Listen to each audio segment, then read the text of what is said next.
قال عليه الصلاة والسلام আলহামদুলিল্লাহ, আল্লাহ পাকের শুকর। আজ শাওয়ালের 21 তারিখ,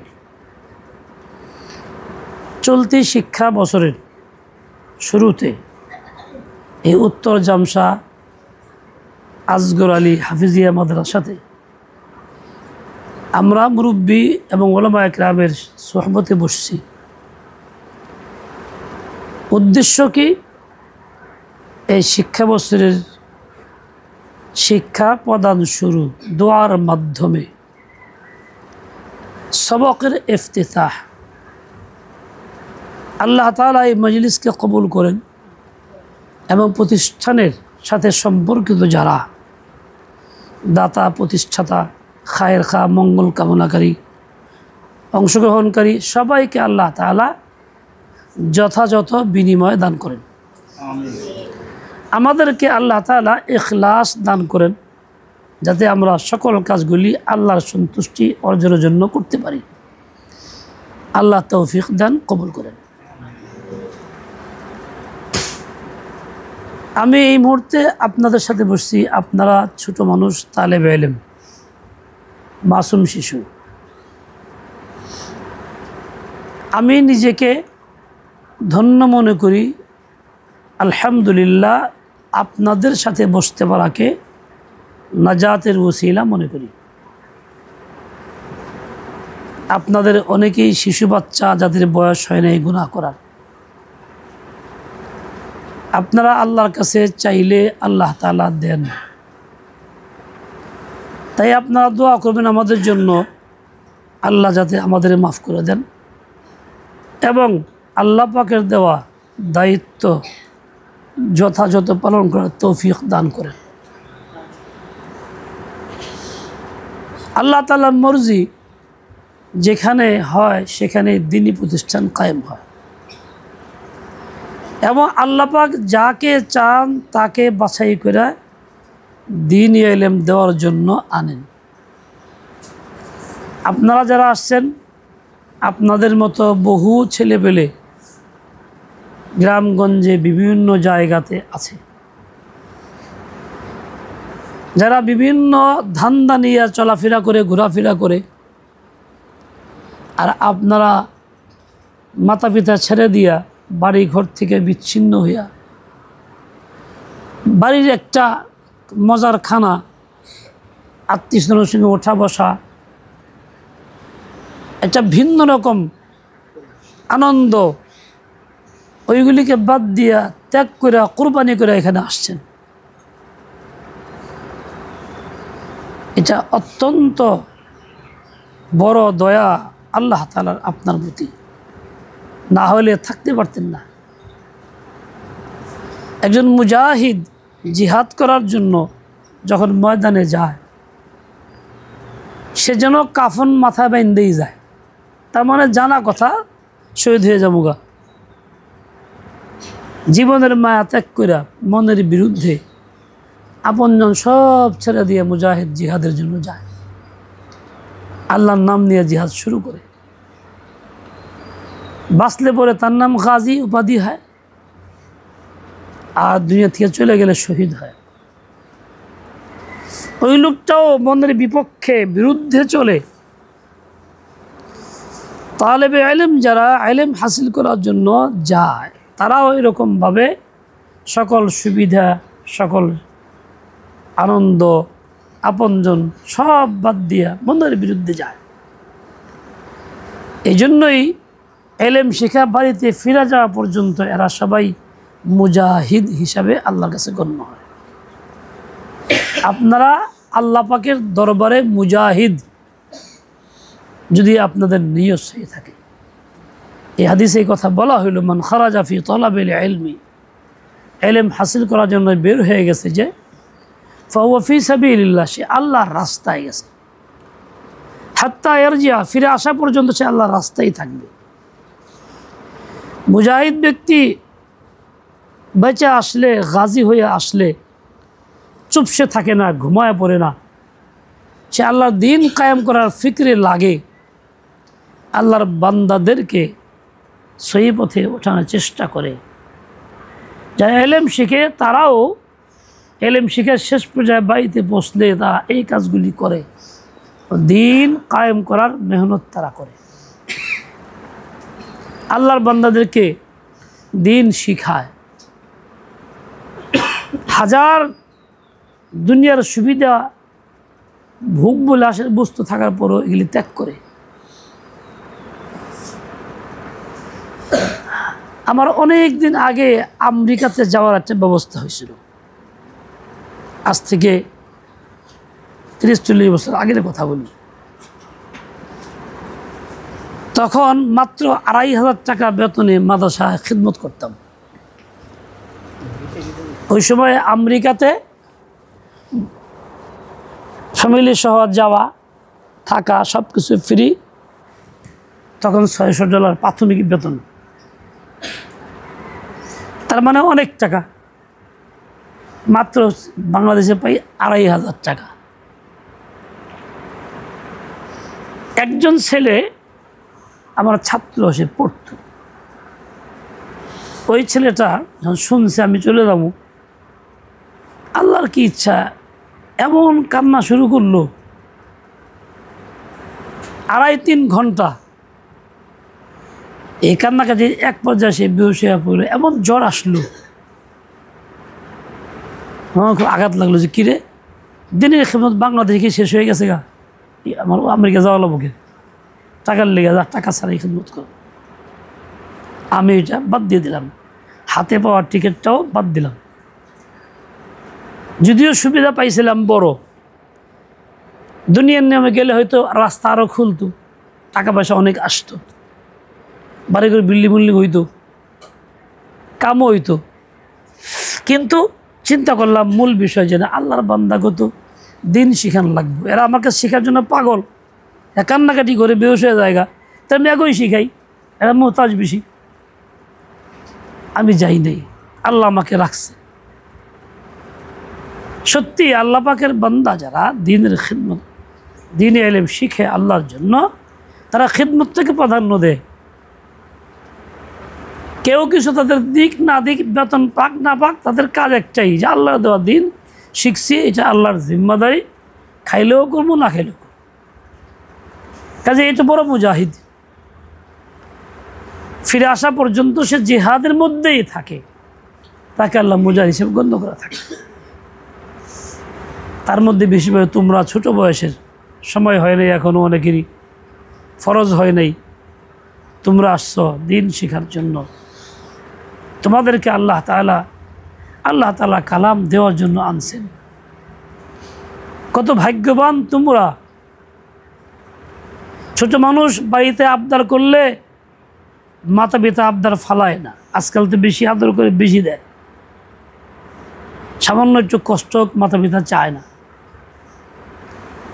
আজ এসে জিদ ধরে, অনেক মাতা পিতা জিদ ধরলে পরে বাধ্য হয়ে অনেক টাকা দিয়ে হুন্ডা কিনে দেয়। হুন্ডার লোক মরে জায়গা টাকের তুলে যায়, তারপরেও দেয়। বহু ঘটনা আমার কাছে আছে এরকম। হুন্ডা দিছে, 2 সপ্তাহের মধ্যে টাকের তুলে গেছে গা। 3 ভাই, 3 ভাইয়ের সব মেয়ে সন্তান, 7-8 জন। এক ভাইয়ের একটা ছেলে, পয়সালা বিদেশ থাকে, জিদ ধরছে হুন্ডার লেগে, দিছে হুন্ডা কিনায়। 1 সপ্তাহের মধ্যে টাকের তুলে গিয়ে শেষ। বাড়ির মধ্যে কোনো বাই নেই। ওই যে ছেলে চাইছে, তার আশা পূরণ করার চেষ্টা করছে। মাতা পিতা এতটাই পাগল, তাদের কষ্ট দিবার চায় না। এটা ছোট হওয়ার কারণে আল্লাহ তাআলা শফকত দিয়ে দিয়েছে বান্দাদের দিলে। যদিও এম করা উচিত না সব কিছু। আবার জিদ ধরে ছোট বাচ্চা শিশুরা দেখি যে চায় না দিলে পরে মাটির মধ্যে শুয়ে দিল একটা গৈর, চিৎকার শুরু করে দিল। বাপ মা কী করে বাধ্য এসে সে ওই মাটি শুদ্ধে এগুলো লইয়া আদর আদর করে, যা আইসক্রিম দিলাম নাও, এটা দিলাম নাও। যেমন মাতা পিতার ভিতরে আল্লাহ শফকত দিছে, তোমাদের এরকমভাবে দায়ী বহন করে। তোমরা যারা ছোট শিশু বাচ্চা আছো, আল্লাহ পাক তোমাদের তো ওরম পূরণ করে। তোমরা চাইলে আল্লাহ ওরকমই দেয়। এই মাথার মধ্যে জানার লাগবো, চলো ধাক্কা দেওয়া যায়, হ্যাঁ ওরকম দেয়। আমি একদিন গরমের মধ্যে, প্রচণ্ড গরম, বিদ্যুৎ তখন ছিল না, বারান্দায় বসছি, মাদ্রাসার বারান্দায়। আমার ছেলে 2 বছর বয়স, পিছনে শুয়ে শুয়ে 2 পা দিয়ে লাথি মারে পিছনের মধ্যে। আর কেন আব্বা মিষ্টি দেন, রাত্রেবেলা মিষ্টি পাবো কই? আমি কই যে কও আল্লাহ মিষ্টি দেন, আল্লাহ কাছ চাও। তো কতক্ষণ কয় আল্লাহ মিষ্টি দেন, আল্লাহ মিষ্টি দেন। কই হ্যাঁ, ফিরে আবার লাথি মেরে আব্বা মিষ্টি দেন। আর মিষ্টি খাওয়ার খুব শখ। রাত্রিবেলায় তখন তো এরকম গাড়ি ঘোড়াও ছিল না, মিষ্টি এলাকায় পাওয়া যেত না, সে মানিকগঞ্জ থেকে আনতে হতো। 5 মাইল রাস্তা, কই পাবো? হেমার লাইতে আমি তার এই কথা শিখাই। আল্লাহর কি ইচ্ছা, 20-25 মিনিট পরে একবার মিষ্টি প্যাকেট লয়ে আইছে। এই যে নাও, তুমি আল্লাহর কাছে চাইছো, যে আল্লাহ দিছে। এখন কি খুশি! আসলে ওই যে চাইতেছিল ছোট বাচ্চা, আল্লাহ পাক ওর মনের চাহিদাটা পূর্ণ করছেন, আবেদনটা পূর্ণ করছেন, যে বাচ্চা নিরাশ না হয়ে যায়। ওই সময় তো মিষ্টি আনার কথা না, লোকটাও পরিচিত না, জানাশোনা নাই। এরপরেও ওইটা দিছেন কে? আল্লাহ। তোমরা ছোট মানুষ, তোমরা চাইলে আল্লাহ এরকম দেন। তোমাদেরকে এই বয়সে আল্লাহ আনছেন, তার সাথে কোরআন পড়বা, কোরআন পড়ে দোয়া করলে আল্লাহ কবুল করেন, সবারটাই করেন। বড় মানুষ করলেও কবুল করেন। ছোট মানুষ তুমি কোরআন পড়ে দোয়া করবা, তো আল্লাহ তোমারটা আরও কবুল করবেন। কবুলিয়াতের অনেক আসবাব তোমাদের মধ্যে আছে। কাজেই আল্লাহ পাক তোমাদেরকে দিতেই চান, বিধায় এখানে আনছে। সকলে বলো আলহামদুলিল্লাহ, আলহামদুলিল্লাহ, আলহামদুলিল্লাহ। 3 বার বলো। এত আস্তে ক্ষুধা বেশি লাগছে নাকি? জোরে কও।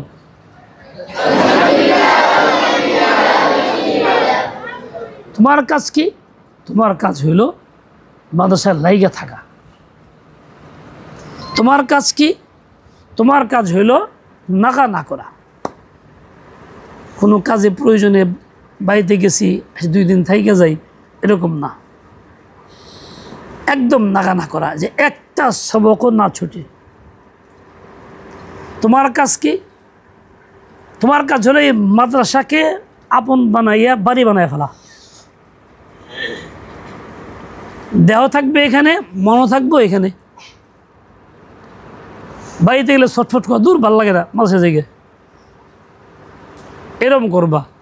তাহলে বোঝা গেল মাদ্রাসার সাথে সম্পর্ক আছে, ভালো। আর যদি দেহ এখানে থেকে মন বাড়ি থাকে, তাহলে তুমি ভালো না। খালি বাড়ি চিন্তা, কোন সময় যাইবা, কার লগে যাইবা, বিশুদ্ধবার কবে আইব।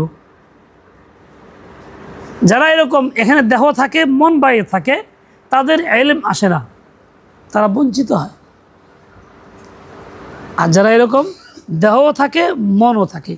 আমার কথা বলি, 3 মাস পরে একবার বাড়িতে আসতাম, বন্ধ হইলে। বন্ধ ছাড়া মাঝখানে বাড়িতে আসতাম না। লালবাগ মাদ্রাসায় পড়তাম, এক বন্ধ থেকে আরেক বন্ধ। বাড়িতে এসব ভালো লাগতো না, খালি মাদুর মাদ্রাসা জায়গা, একদিন আগে জায়গা, মানে মাদ্রাসাকে আপন বানাইছি। আল্লাহ তাআলা তৌফিক দিছেন। যারা এরকম করছে তারাই দিনের কাজে আছে, তাদেরকে আল্লাহ লাগায় রাখছেন। আর যারা এরকম করে নাই, আল্লাহ তাদের বঞ্চিত করছে।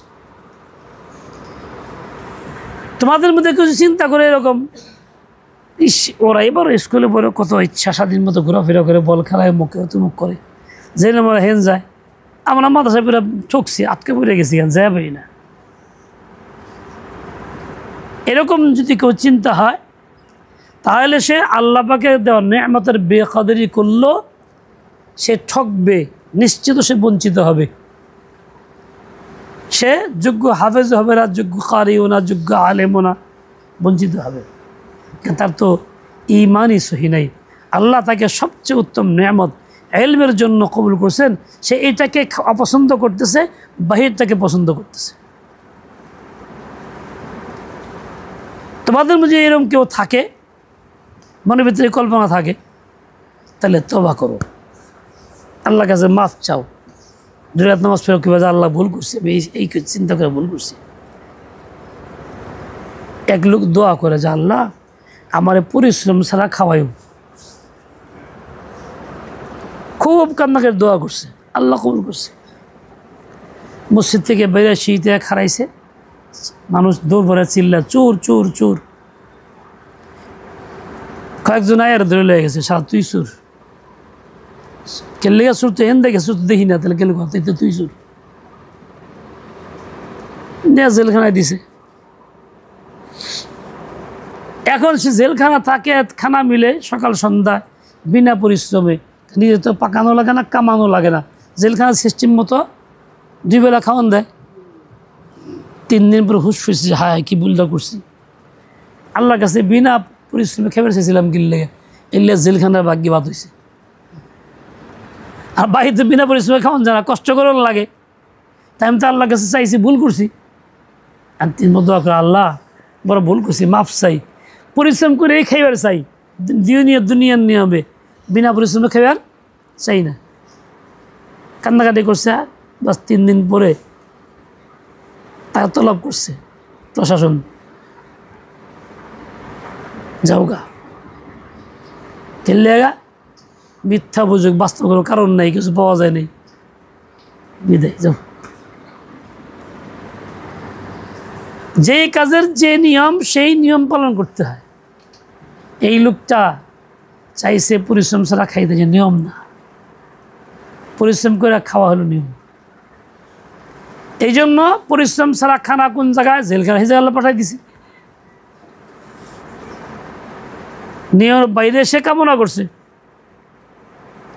তুমি এলেম শিখতে আসছো, এই জায়গাটা পরিশ্রমের জায়গা, মন্দিরের বিরুদ্ধে চলারই জায়গা, কষ্ট করারই জায়গা। পরিশ্রম ছাড়া থাকবার চাও, ওকে মতন ঘুরবার চাও, তাহলে আল্লাহ তোমার রাখবো কে? চিরম সেবে হিরম করবো, আল্লাহ তোমার পাঠাই দিব জায়গা। বঞ্চিত হয়ে গেল। কতই না দুর্ভাগার কথা হবে। বরং তুমি কান্নাকাটি করে থাকার জন্য যে আল্লাহ আমাকে আনছো, আমাকে রাইখো, এখান থেকে আমার ফেরত পাঠায়ও না, যাইতে চাই না। হাফিজ হুজুর রহমতুল্লাহ আলাই 13 বছর বয়সে বহুত কষ্ট করে গেছেন। বাপ মার কাছে বললেও যেতে পারেন নাই, বললে যাবার দেব না, ছোটো মানুষ, বিমান ছিল না। এই বাংলাদেশ থেকে নোয়াখালী ওনার বাড়ি, সেখান থেকে গেছেন পানিপথ, ভারতে। টাকা নাই,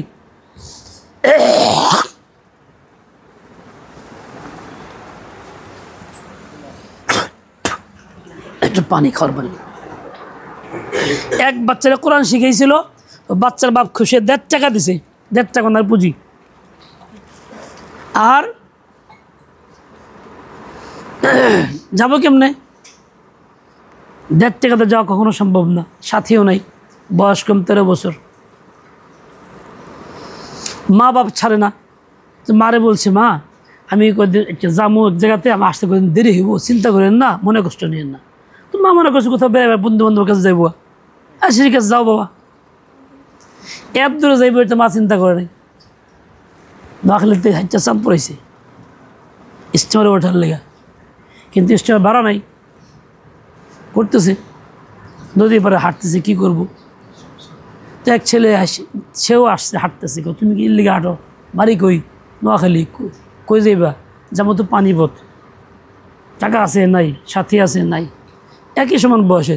আমিও পানিপথে যাবো, আমার বাড়ি পানিপথে, এক পিসাবের সাথে এখানে আসছি, যাইবার সেই যাইবার দেন আমারে, এই জন্য আমিও যাবো। তুমি থাকাতে 2 জন যাবনি, আমার কাছে টাকা আছে, তুমি থাকো, আমি আসি, একসাথে যাবো। ওখান থেকে হাইটা রেল স্টেশনে গিয়ে কইছি, তুমি থাকো, আমি আইতেছি। হাফিজের অপেক্ষা রয়েছে, ওই ছেলে আসে না। 3 দিন থাকলেন সেখানে, বয়স 13 বছর। খায়া না খায়া, পানি পুনি খায়া। 3 দিনের পরে ওই ছেলে আইসে, ঠিকই আইসে। পরেই তার বিশ্বাস লোকজন চতুর্দিকে পাঠাই দিছে। ছেলে গেল কোথায়? ধরে নিয়ে গেল, যাইতে পারলো না তার সাথে। তারপর যে ট্রেনে যাবেন, কিন্তু কেমনে যাবেন? পয়সা নাই, মানে হাঁটা শুরু করলেন। কয়েকদিন হাইটে হাইটে খুলনা, আলহামদুলিল্লাহ। পরে ওখানে যাওয়ার পরে একদিন বিকেলে হাঁটতেছে, কুকুর এসে পায়ে কামড় দিয়ে গোস্ত লেগে গেছে। হায় সর্বনাশ, সাথে কেউ নাই, টাকা নাই, পয়সা নাই, দূরের মানুষ, তোমারও খুব কষ্ট। আমরা হলো কইতাম যে আল্লাহর জন্য বেরিয়েছি, আল্লাহ কি কামটা করলো রে, ইমান নষ্ট করতাম। মানে তা না, চোখে পানি ফেলায় কামতেছে আল্লাহ কাছে। এর মধ্যে লোকজন দেখছে ছেলেটা এরকম কুকুর কামড় দিয়ে গোস্ত নিয়ে গেল গা। তো সবাই ভালো মন্দ লোক সবাই থাকে, কয়েকজন এসে ধরছে, তাহলে চিকিৎসা করা লাগবে, কী করা যায়। আর তখন পানিপথে চিকিৎসা ছিল, কুকুরের চিকিৎসা, কিন্তু টাকা তো নেই। কয়েকজন লোক মিলে রেল স্টেশনে নিয়ে মাস্টারের কাছে টিকিট দাও, এর এই বাচ্চার কেউ নাই, টাকা পয়সা নাই, এর পানিপথে পাঠানো লাগবে, কুত্তা কামড় দিয়েছে। টিকিট মাস্টার করা সম্ভব না, আবার ক্ষমতার বাইরে। এটা পারবো একমাত্র ডিসি সাহেব লিখে দিতে, ডিসি যদি পারমিশন দেয়, লিখে দেয়, তাহলে আমি দিতে পারবো। গেছি ডিসির কাছে, ডিসির থেকে দেখে ছোট সুন্দর মানুষ ছিলেন, দেখে তো খুব মোতাসির হয়েছে। লেখছে 2 টিকিট, যা আপ ডাউন টিকিট দেও। টিকিট হয়ে গেছে গা, চলে গেছে। মাদ্রাসা পার হয়ে ট্রেন যাইতেছে স্টেশনে। হুজুর তখন বলছেন যে আমার মনে চায় লাভ দিয়ে নেমে যাই, কিন্তু উপায় নেই, চিকিৎসা করা লাগবে। চিকিৎসা করছেন, ভালো হয়েছে। হ্যাঁ, ওখান দিয়ে চলে আসে মাদ্রাসায় এসে তারপর হুজুর বাংলাদেশ থেকে আসছি, এরকম। তখন তো পাকিস্তান ছিল, তো আমার ব্যবস্থা ভর্তি করেন। হুজুর বলছে ভর্তি করার কায়দা নাই, সময় শেষ হয়ে গেছে গা, খানাও নাই, থাকার জায়গাও নেই। অনেক রিকোয়েস্ট করছে, কয়েক ঘন্টা। কেমনে আসছো? এইভাবে আসছি। কমিয়া তুমি যাও গা, নাহলে টিকিটের মেয়াদ পার হয়ে গেছে, তুমি যাইতে পারবা না। কী করবো, নিরুপায় হয়ে রওনা দিছে, কিন্তু মনে টানতেছে না। স্টেশনের কাছে এসে এক মসজিদের সামনে পুকুর উজু করে নামাজ ফেরে মসজিদ দোয়া করতেছে, দোয়া করে টিকিট ছিঁড়া ফেলাইছে। যা মনে হয় দেশ থেকে, যা করে কোথায়। এলেম শিখার কি পরিমাণ আগ্রহ ছিল ওনার, সাথী নাই, সঙ্গী নাই, ছোট্ট মানুষ, বিদেশ, আর এই অবস্থা, পয়সা নাই, টাকা নাই, পানি খেয়ে থাকে। মোতরসিকে বলছে হুজুর আমি টিকিট ছিঁড়ে ফেলাই দিছি, আমি যেতে পারব না, ভর্তি করেন। বন্ধু চিন্তা করলো কী করা যায়, ভর্তি করতে পারি, কিন্তু খানাও নাই, থাকার জায়গাও নেই। বললেন ঠিক দায়িত্ব আমার, আপনি খালি ভর্তি পড়ার সুযোগ দেন। ভর্তি করছে, তো কই থাকবো? ওই হেই মসজিদের বারান্দায় গিয়া, খোলা জায়গা, হেনে গিয়া থাকবো। 2-3 দিন গেছে পরে দেখে এক হোটেলওয়ালা, 10টা 11টা 12টার মধ্যে হোটেল চলে, তারপর হোটেল বন্ধ হয়, লোকজন জায়গা। মালিক দিয়ে কইছে যে আমি কিছু কাজ করতে চাই, গরিব মানুষ, আপনি কাজ দেন, সামান্য ছোটো খাবার দিলে আমার হইব, বেতন নাই দিলেন। কাজ কি? রাত্রিবেলা সব লোক চলে গেলে গা, সমস্ত দেখছি হাঁড়ি পাতিল থালো সব ধুয়া কমপ্লিট, হোটেল ঝাড়ু দিয়ে পরিষ্কার করে দিমু। মালিক চিন্তা করলো ভালো, এরকম কামের লোক পাওয়া যায় তো না, আর তো টাকা লাগবো না। রাত 12টার পরে এইসব কাজ নিজে করতেন। কি উদ্দেশ্যে? এলেম শেখার উদ্দেশ্যে। 2 রুটি দিত মালিকে, 2 রুটি, 1 রুটি রাত্রে খাইতেন, আরেক রুটি রাখতেন দুপুরে খাওয়ার লেগে, পরের দিন দুপুরে খাওয়ার লেগে। এই কষ্ট করে মাদ্রাসায় পড়ে এলেম শিখছেন হাফিজ হুজুর রহমতুল্লাহ আলাইহি। আমরা সেই তুলনায় বেহেশতে আছি, জান্নাতে আছি। বাবারা, তোমাকে আল্লাহ আনছে, আসবাবও আছে, সময় আছে, সব কিছু আছে। তোমরা এইটার কদর করো, সমাচারে কাজে লাগাও, খুব লাগে বেঁধে থাকো, অন্যদিকে তাকাইই না। দুনিয়া কোনো সুবিধা অসুবিধা, ভালো মন্দ অনুষ্ঠান তাকাইবে না, খালি একদিকে তাকাইবে, পড়তে এসে বেঁচেই জানি। তাহলে তুমি ইনশাআল্লাহ তাআলা মাহরুম হইবে না, আল্লাহ তোমাকে কবুল করবেন। কোরআনে পাক হাদিসের মধ্যে আসছে, তোমরা কোরআন পড়ো, কেননা কোরআন কিয়ামতের দিন পাঠকের জন্য সুপারিশকারী হবে, আর কোরআনের সুপারিশ আল্লাহ তাআলা অবশ্যই কবুল করবেন। মনে হয় আল্লাহ তোমাদেরকে নাজাত দিতে চান, তাই কোরআন পড়াইয়া সুপারিশ করাইবেন দেখে দিয়েছেন আল্লাহ তোমাদেরকে। এরপরেও যদি বঞ্চিত হোক, কিছু করার থাকে না। দুনিয়াতে লাভ কি? দুনিয়াতে লাভ অসংখ্য, বয়ান করে শেষ করা যাবে না। একটা লাভ হলো এই যে কোরআন সহি করে পড়বে, আমল করবে, তেলাওয়াত করবে, ইনশাআল্লাহ তার জন্য গ্যারান্টি, দুনিয়ার কোটি টাকার মালিকও না খায়া থাকতে পারে, কিন্তু এই লোকটা না খায়া থাকবো না। আল্লাহ পাক ইজ্জতের সাথে খাওয়াবেন।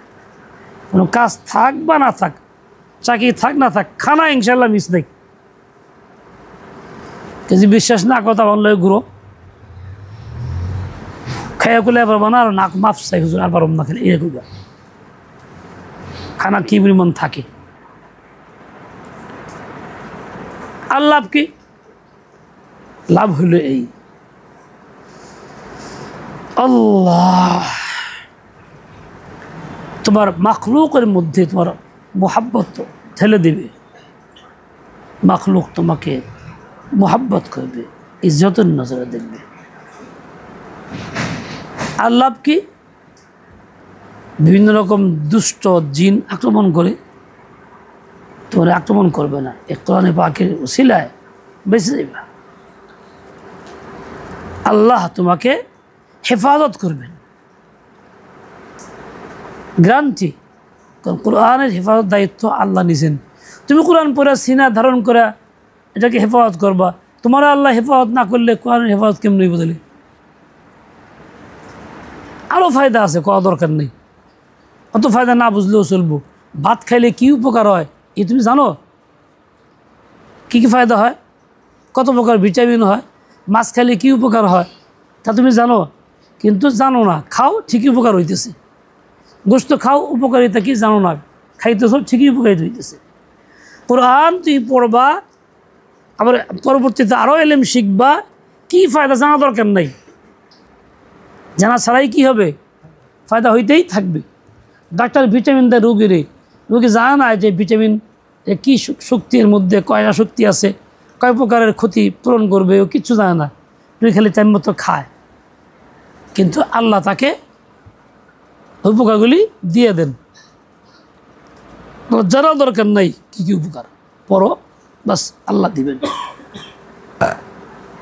আল্লাহ তাআলা আমাদের সবাইকে সব ফিতনা থেকে মুক্ত রাখেন, দ্বীনের জন্য আল্লাহ তাআলা কবুল করেন। আমরা যারা উস্তাদ, শিক্ষক, মুরব্বী, গার্জিয়ান, মুসলিম, সবাইকে খেয়াল রাখতে হবে আমরা যাতে এই একটা বাহ্যিক খিদমতের মধ্যে আসি, যাতে আমরা ঈমান সহ থাকি, ঈমান হারা না হয়ে যায়। ঈমান হারার হাজারো প্ল্যান প্রোগ্রাম পৃথিবীতে আছে, চলছে। আমরা অনেকেই অজান্তেই ঈমান হারা হয়ে গেছি এবং খবর নেই। এই সব কিছুর উপকার তখন হবে যখন ঈমান থাকবে। খিদমতের, নেক আমলের, জিকির আজকারের, তাসবিহের ফায়দা সব কিছু তখন। ঈমান না থাকলে কোনোটাই কাজে আসবে না। তাহলে ঈমান রক্ষা সবার আগে। ঈমান নষ্ট হয় কেমনে? ইসলামের কোনো হুকুম আহকামকে তুচ্ছ করলে, ছোট মনে করলে, টিটকারি করলে তা নিয়া, বা এটাকে অপ্রয়োজনীয় মনে করলে, এর দ্বারা ঈমান নষ্ট হয়ে যায়। আর এরকম স্বভাব আমাদের মধ্যে অনেক বেশি পরিমাণে আছে। ভাই এই কাজটা করা, এই দেখো আমরা একটা ভুলের মধ্যে আছি, সুন্নত। সেটা কি? সবাই আমারটা উল্টো হয়েছে। আমার দেখি যে জামার এই প্লেটটা বামেরটা উপরে আছে, যে বাম হাতে যা, ডান পাশেরটা নিচে আছে। সুন্নত হইল এই ডান পাশেরটাও এরকম উপরে থাকবে, বাম পাশে নিচে থাকবে। আমরা সবাই এই সুন্নতের খেলাফ আমল করতেছি, চিন্তা করি না, বানাই না। মানে দর্জি দিছি কই নাই, দর্জি বানাই দিছি, সোজা কথা। আমরা চিন্তাও করিনি। এখন থেকে সুন্নতটা জিন্দা করবা। সবাই নতুন কাপড় যে বানাইবা, দর্জিরে কইবা প্লেট ডান পাশেরটা উপরে দিও, বাম পাশেরটা নিচে দিও। মৃত ব্যক্তি কাফন যখন জড়ায় কোনটা আগে ওঠায়? বামের দা আগে ওঠায়, ডানের দা পরে ওঠায়। মানে ডান পাশেরটা উপরে থাকে, বামের দা নিচে থাকে। যে সুন্নত তরিকা। কুফরি আইন, কাফেররা, খ্রিস্টানরা এমনভাবে তাদের রেওয়াজ, প্রচলন, আইন কানুন মাথায় আমাদের বোঝা দিয়ে দিছে, অভ্যাসে বানাই দিছে, পরিণত করে ফেলছে। ওইগুলি ভাল লাগে, ওইটাই পছন্দ, এর বিপরীতটা বললে ভাল লাগে না। কেউ কইলো ভাই এটা তো সুন্নত তরিকা, এই মেয়ে খালি শূন্য শূন্য, কত সুন্নত এই জানা করলে কী হয়েছে? একজনই কথা বলল যে ফরজ তো না। এই কথাটা বলার দ্বারা কী হলো? এটাকে তুচ্ছ করলো, এই কাজটাকে তুচ্ছ করলো। এর দ্বারা ইমান নষ্ট হয়ে গেল। সে তো মনে হয় পাকা মুসলমান। আমি হজ করি, ওমরা করি, কোরআন পড়ি, দিনের খাদি মুক্তমুখ, আসলে সে বেঈমান। এইটুকু একটা বেঈমান হয়ে গেল। শুধু বেঈমান হলো তাই না, বরং সংসার বলাদের বিবাহ বিচ্ছেদ হয়ে গেল, তালাক হয়ে গেল স্ত্রী। অটুক কাজটা তো খুব সামান্য, কথাটা খুব সামান্য, কিন্তু পরিণতি অনেক ভয়াবহ। ছোটবেলায় যেরকম এরকম, বড়টার বেলায় এরকমই, আরো মারাত্মক। আল্লাহ, দ্বীনে ইলম শিখা ফরজ, দ্বীনে ইলম শিখা ফরজ, এবং বাচ্চাদের শিখানোও ফরজ। তাআল্লামুল ইলমা ওয়া আল্লিমুন নাস, শেখাই আবার তোমরা ইলম শিখাও, মানুষকে শিখাও। এইটারই একটা আমলের বহিঃপ্রকাশ, একটা দিক বাচ্চাদের জন্য ব্যবস্থা করছি, সহায়তা করতেছি। আসল তো এটা শুধু এই আঙ্গিকে না, নিজে শিখো, নিজের বাচ্চাকে, ছেলেকে, মেয়েকে, বাড়ির বিবিকে, বাপ মা সবাইকে, প্রতিবেশী, আশিপুষি সবাইকে। কিন্তু এই ব্যাপক আকারে করি না, একটা ফরজ তরক করতেছি, এটা একটা গুনাহ হইতেছে। একজন লোক দুনিয়ার নিয়মে এসে টাকা পয়সা আলা, দুনিয়া শিখে শিক্ষিত ছেলেবেলে একটা মাদ্রাসায় দেয় না, এলেম শিখায় না। ভাই এলেম শেখানো ফরজ আপনাদের বাচ্চা, হ্যাঁ দূর উপক্রান্তি পড়া কী লাভ আছে? আমার ছেলেরা ঘুরে পরে কী করে খাইব? সে নামাজ পড়ে, রোজাও করে। এই যে কথাটা করলো, সে এলমেদিন শিখার ফরজটাকে তুচ্ছ করলো, সে একদম বেঈমান, ইমান থেকে বের হয়ে গেল। এরকম সংখ্যা বাংলাদেশে কম আছে না বেশি আছে?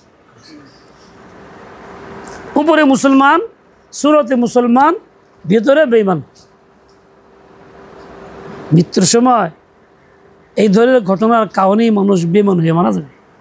কারণ বেঈমান তো হয়ে রয়েছে, নতুন করে হইব আর কি। আল্লাহ তাআলার কোরআনের আইন হইল, মুখে তালাক দিলে তালাক হয়ে যায়।